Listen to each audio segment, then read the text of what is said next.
Bertie the bus was giving some visitors a tour of the island of Sodor.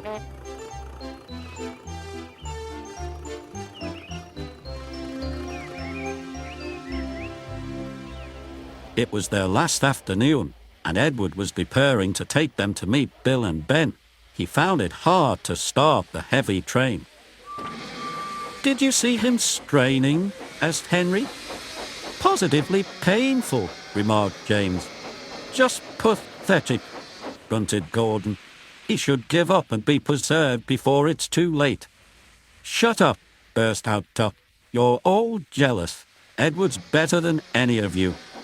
"You're right, Duck," said Boko. "Edward's old, but he'll surprise us all." "I've done it, we're off! I've done it, we're off!" said Edward as he finally puffed out at the station.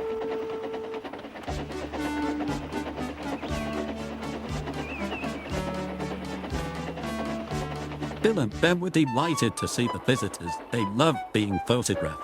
Later, they took the party to the China Clay Works in a break band special.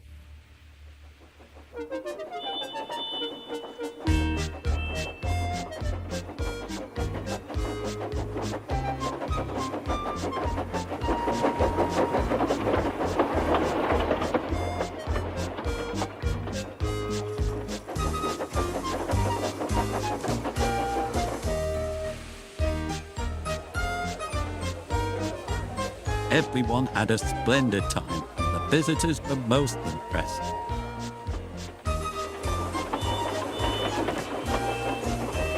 Then Edward took the visitors home.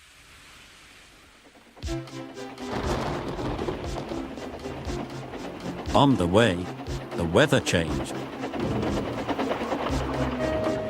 Wind and rain buffeted Edward. His sanding gear failed, and his fireman rode in front, dropping sand on the rails by hand. Suddenly, Edward's wheels slipped fiercely.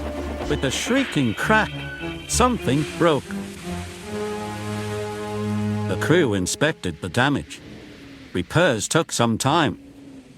"One of your crank pins broke, Edward," said his driver. "We've taken your side rods off. Now you're like an old-fashioned engine. Can you get these people home? They must start back tonight."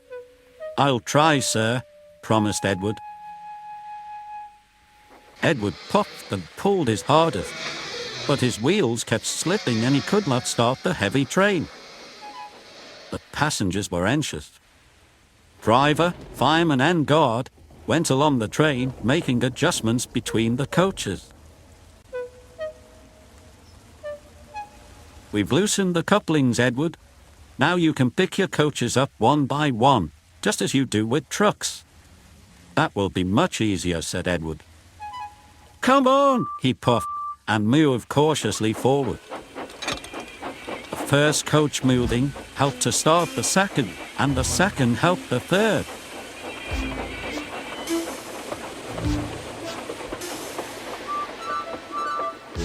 I've done it, puffed Edward. "Steady, boy," warned his driver. "Well done, boy. You've got them." And he listened happily to Edward's steady beat as he forged slowly but surely ahead. At last, battered, weary, but unbeaten, Edward steamed in. Henry was waiting for the visitors with the special train. "Beep, beep!" The fat controller angrily pointed to the clock, but excited passengers cheered and thanked Edward, his driver and fireman. Duck and Boko saw to it that Edward was left in peace.